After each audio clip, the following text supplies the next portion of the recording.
Za jedan show, recimo Sašin, imaš tebe koji si voditelj, imaš producenta koji je zapravo novinarski posao odradio, traži teme o kojima će se pričat, na koji način će se pričat, s kim će se razgovarati, ako ima nekog sugovornika.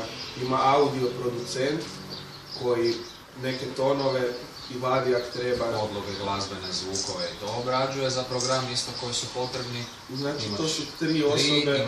Imaš osobu koja je zadužena za vijesti, novinara i znači, koji čita vijesti. Znači imaš za svaki ovoga, kad tipa čujete mene na radiju, 4 ljudi je zapravo u nekakvom opticaju da bi to sve funkcioniralo.